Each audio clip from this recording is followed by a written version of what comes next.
தமிழச்சி மீது திருவாரூர் காவல் நிலையத்தில் பாஜக பிரமுகர் கருப்பு முருகானந்தம் புகார் அளித்துள்ளார். கருப்பு முருகானந்தத்தின் புகாரை அடுத்து தமிழச்சி மீண்டும் தனது முகநூல் வாயிலாக கருப்பு முருகானந்தத்திற்கு சில கேள்விகளை முன்வைத்துள்ளார். அதில் சுவாதி படுகொலை விசாரணை, கருப்பு முருகானந்தம் என்ற சமூக விரோதிக்கு சில கேள்விகள், சுவாதி படுகொலையை இந்துத்துவ அமைப்புகள்தான் திட்டமிட்டு செய்தன என்று பொய்யான தகவல்களை உண்மை என நிறுவ இஸ்லாமியர், திராவிட, தலித் அமைப்புகள் முயலுகின்றன என்று கருப்பு முருகானந்தம் குற்றம் சாட்டியுள்ளார். அதேபோல் திருவாரூர் எஸ்பியிடம் என் மீது புகார் கொடுத்து நடவடிக்கை எடுக்கும்படியும் கூறியதோடு மான நஷ்ட வழக்கும் போடுவேன் என்று கூறிய பேட்டியை வாசித்தேன். இஸ்லாமியர், திராவிடர், தலித் அமைப்புகள் மீது பொய் குற்றச்சாட்டை கட்டவிழ்த்து தான் இந்துத்துவ அமைப்பினரையும் தான் சார்ந்து இயங்கும் பாரதிய ஜனதா கட்சியினரையும் சுவாதி படுகொலை குற்றத்தில் இருந்து தப்ப வைத்து விடலாம் என்று கணக்கு போடும் கருப்பு முருகானந்தத்தின் கோமாளித்தனத்தை புறக்கணித்து விடலாம். ஆனால் மான நஷ்ட வழக்கு போடுவேன் என்ற வார்த்தையைத்தான் ஜீரணித்து கொள்ள முடியவில்லை. ஒரு பொறுக்கிக்கு உரிய அத்தனை அயோக்கியத்தனத்தையும் வைத்திருக்கும் கருப்பு அதுதான் மனித மாண்புக்குரிய பண்பு என்று நினைத்து கொண்டதால் அந்த குணத்திற்குள் மானமும் இருப்பதாக நினைத்து கொண்டார் போலும்.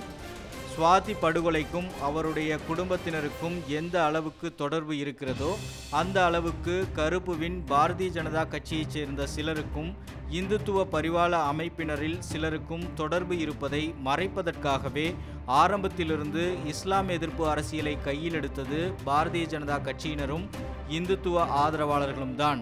அதுவும் தமிழ்நாட்டில் உள்ள பாரதிய ஜனதா கட்சியின் பிரமுகர்கள் இந்த அவதூறுகளை வெளிப்படுத்துவதில் தீவிரமாக இயங்கினர். இதை சுவாதி படுகொலைக்கு பின் நடைபெறும் நிகழ்வுகளை கூர்ந்து கவனிக்கும் எவரும் அவதானிக்க முடியும். ஆனால் கருப்பு வழக்கம்போல் பழியை இஸ்லாமிய, திராவிட, தலித் அமைப்பினர் மீது தூக்கி போடுகிறார். இப்படி அறிவிப்பதற்கான நடைமுறை காரணங்களில் ஒன்றையாவது கருப்பு முருகானந்தத்தால் சுட்டிக்காட்ட முடியுமா?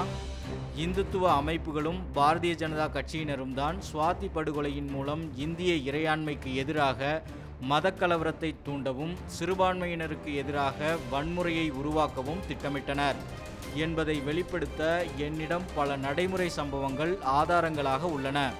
நான் சுவாதி படுகொலை வழக்கில் பாரதிய ஜனதா கட்சியினருக்கு பெரும் பங்கு இருப்பதை பட்டியலிடுகிறேன். சூடு, சொரணை, ரோசம், மானம், இத்துடன் அறிவும் இருந்தால் ஓடி ஒளியாமல் மானஸ்தன் கருப்பு முருகானந்தம் இதற்கு விளக்கமளிக்க வேண்டும். முதல் கேள்வி, ஜூன் 24 சுவாதி படுகொலை செய்யப்பட்ட மறுநாளே பாரதிய ஜனதா கட்சியைச் சேர்ந்த வினோத் இந்து நேஷனலிஸ்ட் என்பவர் சுவாதியை கொன்றது பிலால் என்னும் இஸ்லாமிய இளைஞன் என்ற தகவலை திட்டமிட்ட அரசியல் காரணங்களுக்காக இணையத்தின் பொது ஊடகங்கள் வாயிலாக பரவவிட்டார். இந்த பதிவை பகிர்வு செய்தவர்கள் பாரதிய ஜனதா கட்சி மற்றும் இந்து பரிவார அமைப்புகள். இந்த அவதூறு பதிவு இணையத்தில் கடும் விமர்சனங்களை எதிர்கொண்ட போது சில தினங்களில் அவதூறு பதிவு நீக்கப்பட்டு அப்பக்கத்தின் பெயரும் சுப்பையன் கே என்று மாற்றப்பட்டது. இவ்வாறு சுவாதியை கொன்றது பிலால் என்னும் இஸ்லாமிய இளைஞன் என்ற அவதூறு செய்தியை பரப்ப காரணமான வினோத் இந்து நேஷனலிஸ்ட் குறித்த அனைத்து ஆதாரங்களும் சேமிக்கப்பட்டுள்ளன. பாரதிய ஜனதா கட்சியைச் சேர்ந்த ஒரு பிரதி இவ்வாறு செயல்பட வேண்டிய அவசியம் என்ன என்பதை கருப்பு முருகானந்தம் விளக்கம் அளிப்பாரா?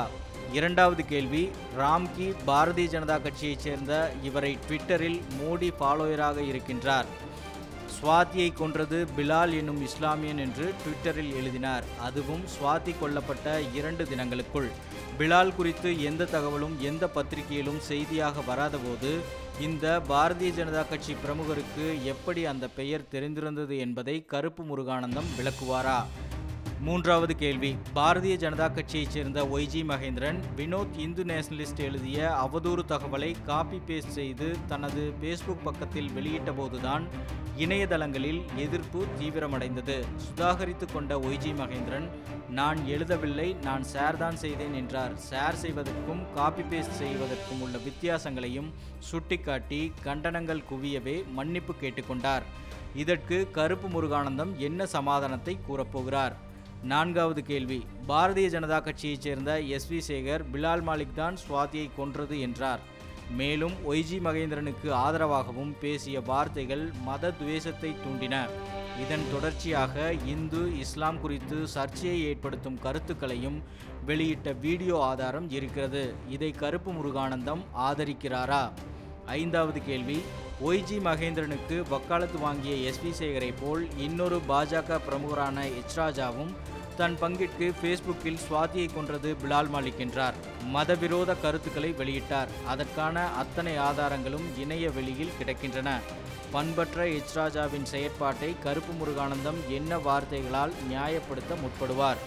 ஆறாவது கேள்வி, பாரதிய ஜனதா கட்சியைச் சேர்ந்த மற்றொரு பிரபலம் கல்யாணராமன். சனி சீவி சிங்காரித்து பொட்டிட்டு குத்தாட்டம் போட ஆரம்பித்தால் என்ன நடக்கும் என்று அந்த சனியனுக்கே தெரியாது என்பது போல் கல்யாணராமனின் நடத்தையை அரசியல் விமர்சகர்கள் கவனித்துக் கொண்டிருக்கிறார்கள். சுவாதி படுகொலைக்காக இந்த கல்யாணராமனின் ஆட்டத்தை கருப்பு முருகானந்தம் எப்படி விளக்கினாலும் அது அயோக்கியத்தனமாகவே இருக்கும். ஏழாவது கேள்வி, இனி பிலால் தான் குற்றவாளி என்று பேசிக் கொண்டிருந்தால் தாங்கள் அம்பலப்பட்டு விடுவோம் என்று பயந்த பாஜகவினரும் இந்துத்துவ அமைப்புகளும் மாற்று திட்டத்தை ஆரம்பித்தனர். அதில் பலியாக்கப்பட்டவர்தான் ராம்குமார். அதிலும் பலவிதமான குழப்பங்கள் ஏற்பட தங்கள் மீது பொதுமக்களுக்கு சந்தேகம் வந்துவிடக் கூடாது என்பதற்காக பாஜக வழக்கறிஞர் கிருஷ்ணமூர்த்தி அனுப்பப்படுகிறார். ராம்குமாரின் பெற்றோரை சந்தித்து தான் ஆஜராக போகும் எந்த தகவலையும் அவர்களிடம் அறிவிக்காமல் நுழைந்தபோது பாரதிய ஜனதா கட்சியினரின் அரசியல் நடவடிக்கைகள் குறித்து நன்கறிந்த சமூக ஆர்வலர்களிடையே சந்தேகத்தை வலுக்கச் செய்து பலவித கேள்விகளை எழுப்பினர். அப்போது தன்னை சந்தேகித்துவிடக்கூடாது என்பதற்காக ராம்குமாரின் கழுத்தை அறுத்தது போலீஸ்தான் என்றெல்லாம் அறிக்கை விட்டார். ஒரு கட்டத்தில் தன்னை சுவாதி ஆவி மிரட்டுவதாக கூறி வழக்கிலிருந்து வெளியேறினார். இவருடைய கருத்து எதிராக ராம்குமார் தான் குற்றவாளி, அவன்தான் கழுத்தை அறுத்து கொண்டான் என்று ஒரு பெண் வழக்கறிஞர் ஆஜரானார். அவர் வேறு யாரும் இல்லை, கிருஷ்ணமூர்த்தியின் மனைவிதான். இத்தனை பிரபல பாரதிய ஜனதா கட்சியினர் கூறிய குற்றச்சாட்டுகள் அனைத்தும் வருவதற்கு திட்டமிட்டு பரப்பப்பட்ட வதந்தி. இத்தனைக்கும் பாரதிய ஜனதா அரசியல் பிரமுகர்கள் குறிப்பிட்ட அந்த இஸ்லாமிய இளைஞன் சுவாதி படுகொலை செய்யப்பட்ட அன்றைய தினத்தில் சுவாதியின் பிணத்தின் அருகே கத்தி கதறி அழுது கொண்டிருந்தார். சுவாதியின் சித்தப்பாவோ சுவாதியின் பிணத்தை பல கோணங்களில் செல்போனில் படம் பிடித்து கொண்டிருந்தார். சுவாதியின் அப்பா எந்த பதற்றமும் இல்லாமல் இருந்தார் என்பதோடு இன்று வரை தன் மகளை கொன்றவன் யார் என்று விசாரணை நடத்த வேண்டும் என்று புகார் கொடுக்கவே இல்லை. ஏன்? சுவாதியின் பிணத்தின் அருகே கதறி அழுது கொண்டிருந்த பிலாலுக்கும் சுவாதிக்கும் என்ன தொடர்பு என்பது முன்கூட்டியே பாஜக பிரமுகர்களுக்கு எப்படி தெரிந்திருந்தது?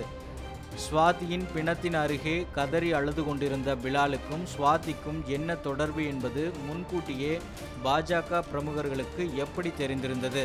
சுவாதி இஸ்லாமிய இளைஞனை காதலித்து திருமணமும் செய்து கொண்டு மதமாற்றத்திற்கு தயாராகிறார் என்ற தகவல் சுவாதியின் சித்தப்பா கோவிந்தராஜன் தான் சார்ந்துள்ள விஸ்வ இந்து பரிஷத் உதவியோடு சில திட்டங்களை முன்னெடுத்துள்ளார். இதற்கு சுவாதியின் அப்பாவும் உடந்தை. செயல்படுத்துவதற்கு கருப்பு முருகானந்தம், இந்த பாதகத்தை செய்வதற்கு கூலிப்படையை அனுப்பியவர் தென்காசி தங்கதுரை, கொலையை செய்தவர்கள் இஸ்மாயில், முத்துக்குமார், வீராசாமி. இத்தனை கேள்விகளையும் மறுத்து மானஸ்தன் கருப்பு முருகானந்தம் அறிக்கை விடாவிட்டால் புகார் பிரதி மனு பிரெஞ்சு காவல்துறை என்னிடம் கொடுக்கும்போது இன்டர்நேஷனல் கோர்ட் செல்வேன். மானநஷ்ட வழக்கு போட்டிருக்கும் மானஸ்தன் கருப்பு மீது இந்தியாவில் எத்தனை வழக்குகள் உள்ளன, எத்தனை வழக்குகள் விசாரணையில் இருக்கின்றன என்பதை அம்பலப்படுத்துவேன். இதற்கு தயார் என்றால் புகார் பிரதி எனக்கு கூடிய விரைவில் கிடைக்க கருப்பு முருகானந்தம் முயல வேண்டும். தில் இருக்கிறதா காவி படை தளபதி கருப்பு? இவ்வாறான கேள்விகளை முன்வைத்து தமிழச்சி இந்த பதிவை பதிவிட்டுள்ளார். ரெட்பிக்ஸ் செய்திக்குழு, ரெட்பிக்ஸ் நியூஸ்.